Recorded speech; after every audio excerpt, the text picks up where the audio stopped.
அனைவருக்கும் வணக்கம். Welcome to NPSC Ganesh YouTube channel. Friends, நம்ம டெட்டுக்காக சோசியல் சயின்ஸிலிருந்து தினமும் 60 கேள்விகளாக பாட்டு வரோம். இன்று முக்கியமான அந்த 60 கேள்விகள் என்னங்கிறத பார்த்துடலாம். கண்டிப்பாக இந்த வீடியோ பதிவுகள்லாம் உங்கள் ரிவிஷனுக்கு ரொம்ப யூஸ்ஃபுல்லாக இருக்குன்னு நம்புகிறோம். முதல் கேள்வி பாருங்கள். பிம்ஸ்டெக்கின் முக்கிய நோக்கங்கள் என்னென்ன? பிம்ஸ்டெக் முக்கிய நோக்கங்கள்: பொருளாதார ஒத்துழைப்பு, பன்னாட்டு வர்த்தகம், வெளிநாட்டு நேரடி முதலீடு. இதில் அனைத்துமே முக்கிய நோக்கங்கள். ஆப்ஷன் டி சரியான விடை.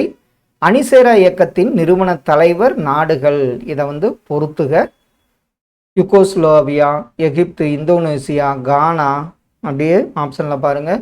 யுகோஸ்லோவியாவிலிருந்து நாசர், எகிப்திலிருந்து டிட்டோ, இந்தோனேசியா சுகர்னோ, கானாவிலிருந்து பாமா நிக்ரூமா என்பது ஆப்ஷன் ஏ சரியான விடை. இவங்களாம் அணிசேரா இயக்கத்தின் நிறுவன தலைவர்களாக இருந்தனர். உரிமையியல் மற்றும் குற்றவியல் நீதி முறையை மறுசீரமைத்தவர் யார்? உரிமையியல் மற்றும் குற்றவியல் நீதி முறையை மறுசீரமைத்தவர் காரன்வாலிஸ் என்பது சரியான ஒன்று. கவுன்சில் நீதி வரையறை ஒழிப்புச் சட்டத்தின் மூலம் பிரிவு கவுன்சில் நீதி வரையறை நீக்கப்பட்ட ஆண்டு எந்த ஆண்டு? கவுன்சில் நீதி வரையறை ஒழிப்பு சட்டத்தின் மூலம் பிரிவு கவுன்சில் நீதி வரையறை நீக்கப்பட்ட ஆண்டு. ஆன்சர் சரிதான், 1949ஆம் ஆண்டு. உச்ச நீதிமன்ற விதிகளை ஒழுங்குபடுத்த நடைமுறை மற்றும் வழிமுறைகள் ஏற்படுத்தப்பட்ட ஆண்டு எந்த ஆண்டு? உச்ச நீதிமன்ற விதிகளை ஒழுங்குபடுத்த நடைமுறை மற்றும் வழிமுறைப்படுத்த ஏற்படுத்தப்பட்ட ஆண்டு, வழிமுறைகள் ஏற்படுத்தப்பட்ட ஆண்டு 1966 என்பது சரியான ஒன்று. இந்திய ஆயுதப்படைகள் எந்த அமைச்சகத்தின் கீழ் இயங்கும்? இந்திய ஆயுதப்படைகள் பார்த்தீங்கன்னா பாதுகாப்பு அமைச்சகத்தின் கீழ் இயங்கும். இந்திய உச்சநீதிமன்றம் தொடங்கப்பட்ட நாள் எந்த நாள்? இந்திய உச்சநீதிமன்றம் தொடங்கப்பட்ட நாள் ஜனவரி 28, 1950ஆம் ஆண்டு. இந்திய துணை இராணுவ படைகள் எவை? இதில் ஆப்ஷனில் பார்த்தீங்கன்னா அசாம் ரைபிள், சிறப்பு எல்லைப்புறப்படை, இது எல்லைப்புறப்படை, இது இந்திய துணை இராணுவ படைகளாகும். மத்திய ஆயுத காவல் படைகள் எந்த அமைச்சகத்தின் கீழ் இயங்கும்?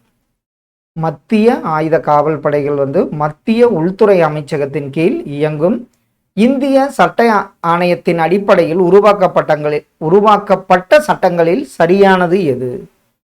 இதில் உரிமையியல் நடைமுறை சட்டம் 1859, இந்திய தண்டனை சட்டம், குற்றவியல் நடைமுறை சட்டம். இதில் அனைத்துமே சரியான ஒன்றாகும்.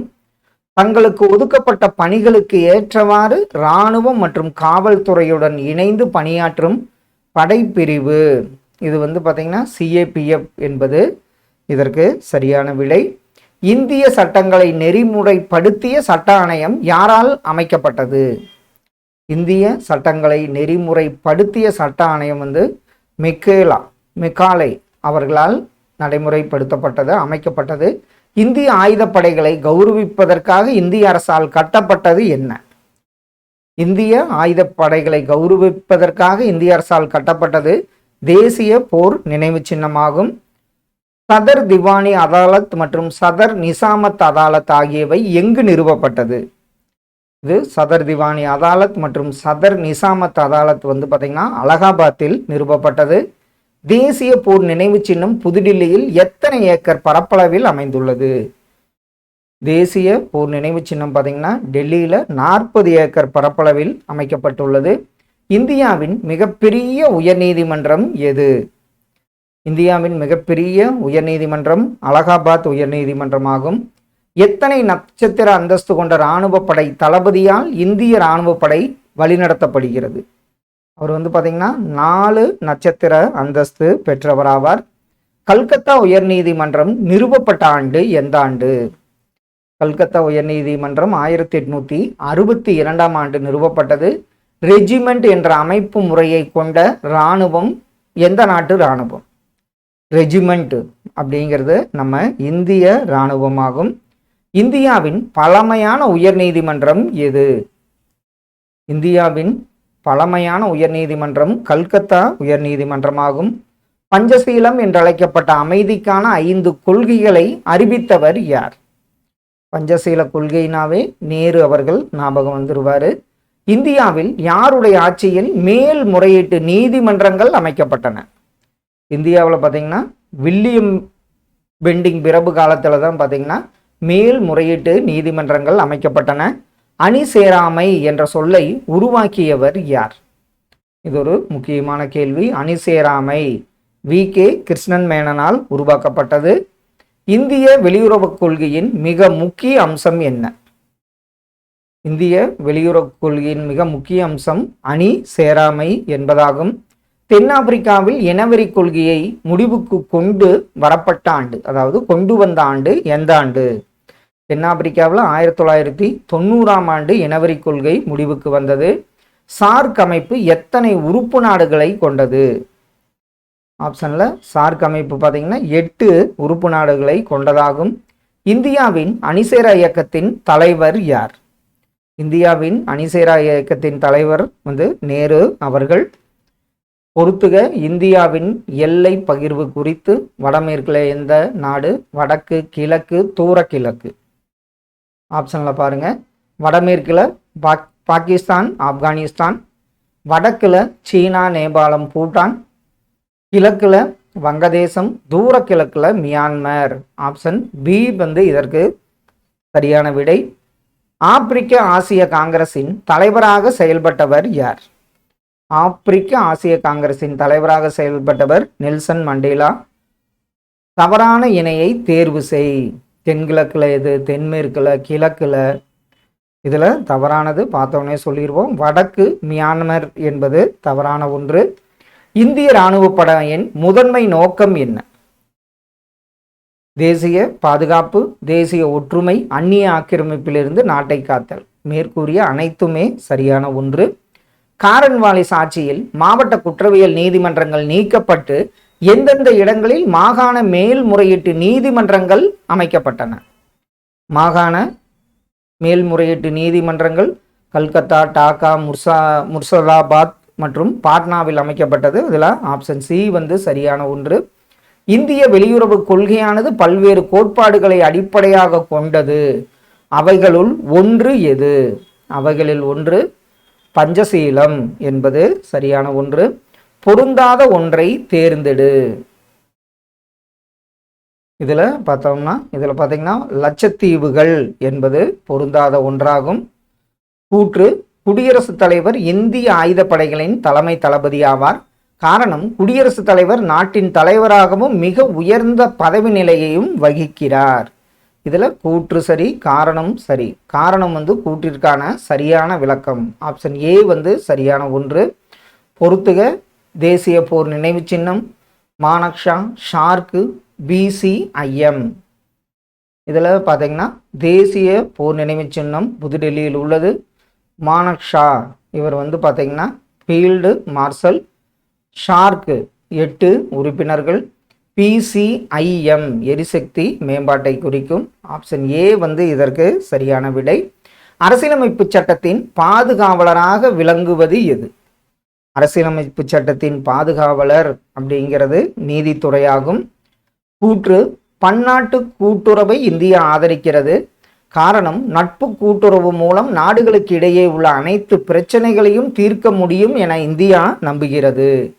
இதில் கூற்று சரி, காரணம் கூற்றிற்கான சரியான விளக்கம். ஆப்ஷன் சி தான் சரியான விடை. இனவெறி கொள்கை பற்றி பின்வரும் எந்த கூற்று சரியானவை அல்ல? நிறவெறி கொள்கை என்பது இன பாகுபாட்டின் ஒரு மோசமான வடிவம். இது மனிதாபிமானத்திற்கு எதிரானது. இன பாகுபாட்டு கொள்கை இந்தியாவில் நடைமுறையில் உள்ளது. இது பார்த்தோன்னே சொல்லிடுவோம். ஆப்ஷன் டி 3 மட்டும் தவறான ஒன்று. எதன் உயர்வு அரசாங்கத்தின் உயர்வை காட்டும்? நீதித்துறையின் உயர்வு தான் அரசாங்கத்தின் உயர்வை காட்டுவதாக இருக்கும். மக்களை ஆள்வதற்கு ஒரு அரசாங்கத்தாலோ அல்லது நிறுவனத்தாலோ விதிக்கப்படும் விதிகளின் அமைப்பு, அதற்கு பெயர் என்ன? மக்களை ஆள்வதற்கு ஒரு அரசாங்கத்தாலோ அல்லது நிறுவனத்தாலோ விதிக்கப்படும் விதிகளின் அமைப்பு சட்டமாகும். மெட்ராஸ் ரெஜிமெண்ட் பிரிவின் மையம் அமைந்துள்ள இடம் எந்த இடம்? இது உதகமண்டலத்தில் உள்ளது. NCC என்பதன் விரிவாக்கம் என்ன? நம்ம ஸ்கூல் காலேஜில் பார்த்துருப்போம். நேஷனல் கேடட் கார்ப்ஸ் என்பது சரியான விடை. RAF என்பதன் விரிவாக்கம் என்ன? இதற்கு ராபிட் ஏர்ஃபோர்ஸ் என்பது சரியான விடை. இந்திய அரசு கூட்டாட்சி நீதிமன்றங்களை உருவாக்கிய ஆண்டு எந்த ஆண்டு? இந்திய அரசு 1952 கூட்டாட்சி நீதிமன்றங்களை உருவாக்கியது. உச்ச நீதிமன்றம் அமைப்பதற்கு ஒழுங்குமுறை சட்டம் இயற்றப்பட்ட ஆண்டு எந்த ஆண்டு? அது 1773 ஒழுங்குமுறை சட்டம் தான் உச்ச நீதிமன்றம் அமைப்பதற்கு வழிவகை செய்தது. மத்திய ரிசர்வ் காவல் படை, இந்தோ திபெத்திய காவல் படை, எல்லை பாதுகாப்பு படை, மத்திய தொழிலக பாதுகாப்பு படை. இதில் உங்களுக்கு ஆங்கிலத்தில் அப்படியே கொடுத்துருக்காங்க. ஆப்ஷனில் மத்திய ரிசர்வ் காவல் படை, சென்ட்ரல் ரிசர்வ் போலீஸ் ஃபோர்ஸ். அடுத்தது இந்தோ திபெத்திய எல்லை காவல் படை. இதற்கு இண்டோ டிபெட்டன் பார்டர் போலீஸ் என்பது 2 இது. அடுத்த ஒன்று எல்லை பாதுகாப்பு படை, பார்டர் செக்யூரிட்டி ஃபோர்ஸ். அடுத்த ஒன்று மத்திய தொழிலக பாதுகாப்பு படை, central industrial security force. Option A இதற்கு சரியான விடை. சட்டப்படி ஒரு நாட்டின் பெயரால் நீதியை வழங்குகின்ற நீதிமன்றங்களின் அமைப்பு எதுன்னு பார்த்தீங்கன்னா நீதித்துறையாகும். பண்டைய காலத்தில் நீதி என்ற கருத்து எதனுடன் தொடர்புடையதாக இருந்தது? நீதி என்ற கருத்து பார்த்தீங்கன்னா பண்டைய காலத்தில் சமயத்துடன் தொடர்புடையதாக இருந்தது. நீதியின் மூலாதாரமாக விளங்கியவர் யார்? இது பார்த்தீங்கன்னா அமைச்சர். நீதியின் மூலாதாரமாக விளங்கியவர் அரசர் என்பது சரியான விடை. பண்டைய காலத்தில் இந்தியாவில் ஸ்மிருதிகள் தனிமனிதனின் சமூக கடமைகளை வரையறுத்தது எது?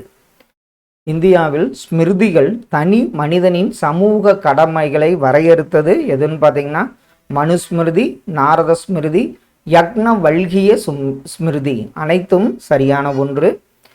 கணங்களின் குடியரசுகள் தங்களுக்கென சட்ட அமைப்புகளை கொண்டிருந்தன. அதில் காணும் நீதிமன்றம், அந்த கணங்களோட நீதிமன்றம் பார்த்தீங்கன்னா குலிகா நீதிமன்றம் என்பது சரியான ஒன்று. வஜ்ஜிகளிடையே குற்ற வழக்குகளை விசாரிக்க எத்தனை குலிக்காக்களை கொண்ட வாரியம் இருந்தது? அங்கே பார்த்தீங்கன்னா 8 குலிக்காக்களை கொண்ட வாரியம் இருந்தது. யாருடைய ஆட்சி காலத்தில் உரிமையியல் நடைமுறை சட்டங்கள் தொகுக்கப்பட்டன? அது பார்த்தீங்கன்னா துக்ளக் ஆட்சி காலத்தில் தான் உரிமையியல் நடைமுறை சட்டங்கள் தொகுக்கப்பட்டன. துக்ளக் ஆட்சி காலத்தில் உரிமையியல் நடைமுறை சட்டங்கள் எவ்வாறு அழைக்கப்பட்டன? அவரோட ஆட்சி காலத்தில் பார்த்தீங்கன்னா பைகா இ பெரோஸ் ஷாகி என்று உரிமையியல் நடைமுறை சட்டங்கள் அழைக்கப்பட்டன. உரிமையியல் நடைமுறை சட்டம் எந்த மொழியில் எழுதப்பட்டு பின்னர் எந்த மொழியில் மொழிபெயர்க்கப்பட்டது? அது பார்த்தீங்கன்னா அரபு மொழியில் எழுதப்பட்டு பாரசீக மொழியில் மொழிபெயர்க்கப்பட்டது என்பது சரியான ஒன்று. பைசா இ பெரோஸ் ஷாகி என்ற சட்டம் அவுரங்கசீப் காலத்தில் எந்த ஆண்டு பட்வா இ ஆலம்கீர் என்ற சட்ட தொகுப்பின்படி மாற்றியமைக்கப்பட்டது? அவுரங்கசீப் காலத்தில் அந்த சட்டத்தையே மாற்றுறாங்க. அது எந்த ஆண்டுன்னு பார்த்தீங்கன்னா 1670 ஆண்டு. இராணுவ தினம் என்று அனுசரிக்கப்படுகிறது? இராணுவ தினம் பார்த்தீங்கன்னா ஜனவரி 15 அனுசரிக்கப்படுகிறது. பின்வருவனவற்றுள் இந்தியாவிற்கு சொந்தமான தீவுகள் எது? அந்தமான் மற்றும் லட்சத்தீவு என்பது சரியான விடை. சரியான கூற்றை தேர்வு செய். இந்திய இராணுவ படை ஆயுதப்படைகளின் நில அடிப்படையிலான பிரிவு. இந்திய இராணுவ படையின் நோக்கம் தேசிய பாதுகாப்பை உறுதி செய்வதோடு மட்டுமல்லாமல் மனித மீட்பு நடவடிக்கைகளிலும் ஈடுபடுகிறது. இது பார்த்தவொடனே சொல்லிடுவோம், 2 கூற்றுகளுமே சரியான ஒன்று. ஃப்ரெண்ட்ஸ், இன்று ஒரு முக்கியமான 60 கேள்விகள் டெட் ரிலேட்டடாக சோசியல் சயின்ஸ் பார்த்தோம். கண்டிப்பாக இந்த வீடியோ பதிவுகள்லாம் உங்கள் ரிவிஷனுக்கு ரொம்ப யூஸ்ஃபுல்லாக இருக்குன்னு நம்புகிறோம். Thank you for your support.